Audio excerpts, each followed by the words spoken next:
We met or we started communicating online in a very odd way because I actually was at an Andrew Yang rally. It was totally random. It was like the most random thing that led to me being here. And me and my friends, and I mean, that was the first time I ever been to a political rally, and I just sucked. I mean, maybe we were a little high. I don't know. But I fucking started telling them, hey, that's him. That's the chocolate rain guy. He's over there. He's right there. And I don't know. I mean, maybe. And then my Twitter starts blowing up. Right. And people are like. Because, of course. Were you an Andrew Yang rally? I'm like, you always think that you're going to be able to talk about somebody online without like realizing, like, oh, of course, people are just going to tag them immediately and they're going to see it. And like then, immediately, like, Tay Zonday, were you at Andrew Yang's rally? I'm like, no, but not really your I better style. make a video to like verify this is me. Right, not really your style. You don't go I just haven't been to political rallies. Right, I don't blame you. That was my first one. I might be down to do it. Well, let me tell you, Andrew Yang's How was it? Great dude. It was amazing. It was. I thought that the vibe was going to be something else because I guess like the only political rallies that you usually see are like Trump rallies, really, where there's like violence and people yelling and screaming and it's very like contentious. Yeah, or people just nodding their heads at very odd things. That was like the most like great vibe because, and part of it too is one thing I realized that maybe I didn't assume was that Andrew Yang has insane levels of support from the Asian community, and that event was like right around the corner from Koreatown, so it was just like huge. It was probably like at least 50% Asian. Everybody super good vibes, relaxed, super. Well, you know what I love about Andrew Yang though is he's very likable, very personable. They say that the person who wins the presidency is always the one who's better to have a beer with. Who can envision that? And that rule has never been broken my entire life. Trump doesn't drink beer. Yeah, well, I mean, but you would have to say, I was not a huge fan of his, but in terms of like, I think he was a great entertainer. I don't think that means he's a great, president necessarily. Right. But in terms of like who's going to entertain you at a party more, Hillary or Trump? That's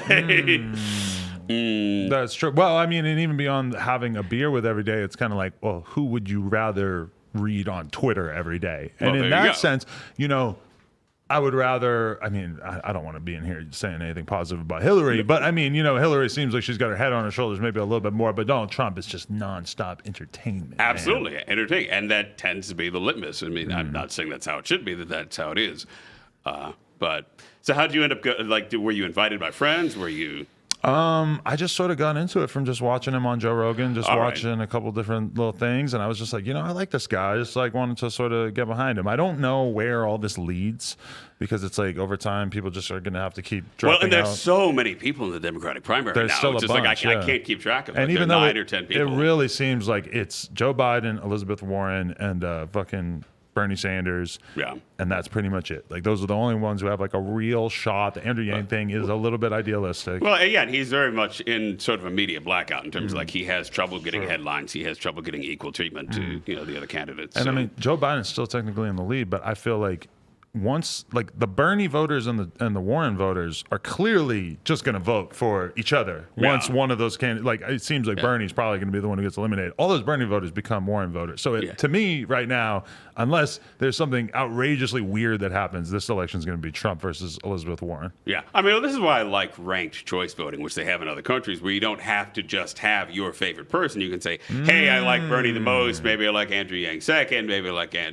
Elizabeth Warren third. And that's then, interesting. It accommodates that in the election process. What you don't want to end up being is like the people who voted for Ralph Nader in 2000 in Florida, where it's like 4,000 people, whatever, voted for Ralph Nader, and then Al Gore would have been president had those people not done. So that's kind of like the calculus in everybody's head. And be like, if I support this person, then does that mean Trump is going to win? But do you think of yourself as like an inherently political public figure? Because a lot of people, I think it goes undermentioned that Chocolate Rain was very much racial commentary.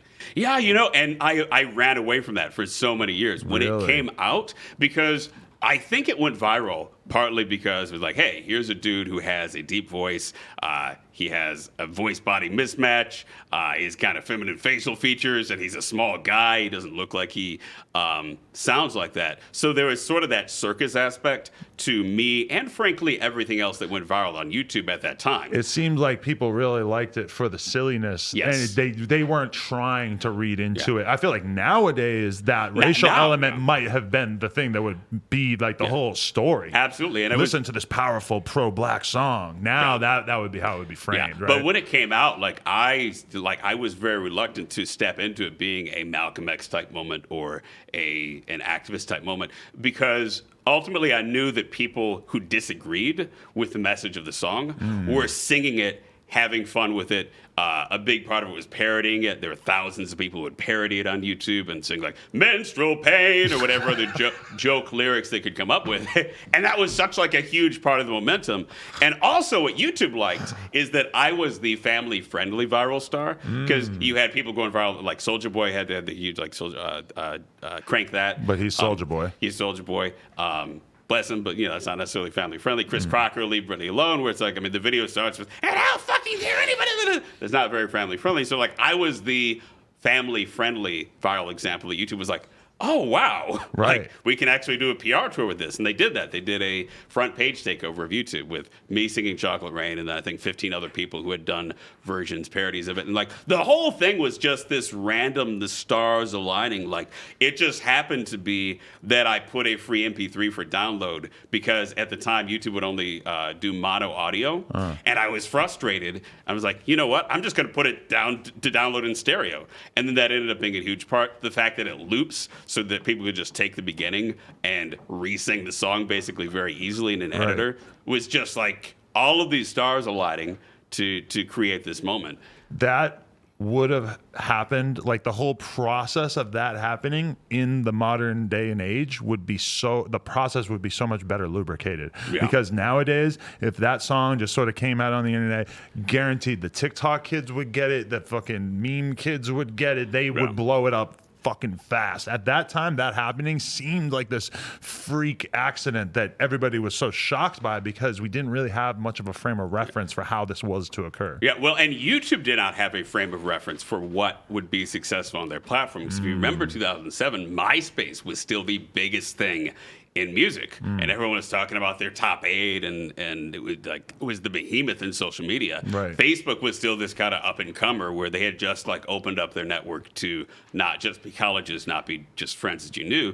So YouTube was trying to find what is the content type that could only happen on here that wouldn't happen on our competitors. Right. They still wanted stars, and they were trying to figure out who were going to be the next the YouTube stars. Yeah.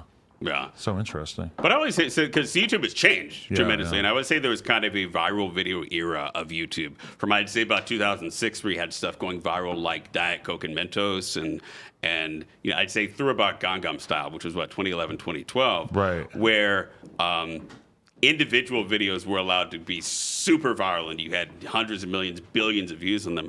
Now YouTube is very different. Around 2012, they change it so there's an algorithm that pays attention to what your audience does, to audience behavior, so they could see, hey, are you creating the behavior of people clicking on videos, staying a long time, new people showing up every time you upload a video. They call that session start time on YouTube. And so they made the algorithm that pays attention to all these things, and to make sure that you are maximizing those things. So they promote videos that create those results. Chocolate Rain would not have been smiled upon quite like it was if it had come out in that era, right? Because it's in this era. Because ultimately it's a song that alienated a lot of people as it went popular. Really? It went popular, but at the same time, I think it's a song that some people would look at for 30 seconds, 45 seconds, and be like, whoa, that's intense. This dude, he looks like Bruno Mars, sounds like Barry White, and moves like Mr. Bean. I wasn't ready for that. Right. I need to take a break and maybe come back and watch it later.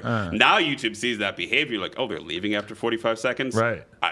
We're going to kill this. This is not going to be successful. Now YouTube wants you to be a Jake Paul. They want you to have an army of people watching you for 10 minutes a day. Yeah, for 20 minutes. To be consistent over and over and over. Yeah. That's how you fucking finesse but that same exact content, when you're talking about that algorithm, I feel like that same exact stuff would probably be much more suited for TikTok or Instagram or whatever now. Yeah, and I think that, I mean, honestly, I feel like kind of the old man on the internet with oh my gosh, TikTok, IGTV. I'm just starting because I figured out how to upload longer videos to Twitter, which at least allows me to put the video in a context of a conversation. Hey, it's Chocolate Rain. I reply it to a conversation that might be about race. Right. You used to be able to do that on YouTube. YouTube used to have replies. Remember that? No. It used to have more user control over how you syndicated your content, how you could get it seen by other people. Ultimately, they found humans unreliable, so they took away that human control and put it in the hands of a computer. Let's talk about who you were before all this madness started happening. Well, Chocolate Rain happened when I was in graduate school at the University of Minnesota. I thought I would be a university professor. Not because I was great at it. I finished college. I went to Evergreen State College. It was in Olympia, Washington, an hour south of Seattle.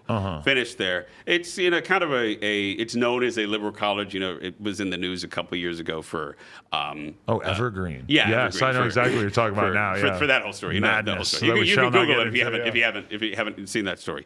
But so it's kind of known as liberal, and there aren't grades, there are written evaluations and whatnot. And it was a good school. I had an advisor there who, because I knew that I wanted to get a doctorate in somebody since I was a kid. I wanted to get a PhD. I think I was a fan of Star Trek: The Next Generation and this sense of being Dr. Somebody when everyone is in a room and someone went up to a podium and it's like, hey, Dr. So-and-so is here. I was like, man, that's power. That is power to be able to walk into a room with a PhD. I just want to be called doctor. So I didn't want to get a job after undergrad. I wanted to apply to grad school and figure I almost pursued a PhD like most people pursue high school. Assumed that it was going to happen. And so my advisor told me, hey, I got this is him speaking, he got his degree in American Studies at Bowling Green, which American Studies is kind of broad. It integrates, it's heavily informed by history. So a lot of times people just say I studied history. But I applied to American Studies programs. The University of Minnesota accepted me with 4 years of funding, which is a big deal in grad school because then you can do it without debt. And so 3 of those years I ended up being a TA, which, I was a terrible teacher's assistant. I apologize to anybody who was in my undergrad sections. I just, but, I kind of lost my heart for being a graduate student while I was in grad school. This was 2004. That I started at UMN, and I wasn't passionate about teaching, was not passionate about research. And if you're not passionate about either, getting in front of people and instructing them or doing the research, so you were kind of having that problem where, and I always think about this as being like a super difficult decision to make, is that for a young kid, it's like you got to choose what you want to do with yourself when you're like 18, 20, et cetera. And maybe something seems like it makes sense, or maybe like, something as simple as you just like the idea of having the title of doctor, but then you start to get more and more familiar about what this process really entails. There's so much politics in the Academy of it's like anything else in life. It's like what professors are you appealing to? Who likes you? Who's going to give you first and second authorships on their papers? Invite you to conferences. There are philosophical debates, academic debates inside the department. So are you on this side or that side? And it's kind of hard to get through without being a sycophant and navigating the politics of your field or whoever is prominent in that field. And I think I just kind of got to a point, it sounds cocky and it's weird, but I didn't want to study history. I wanted to be historic. I wanted to make history.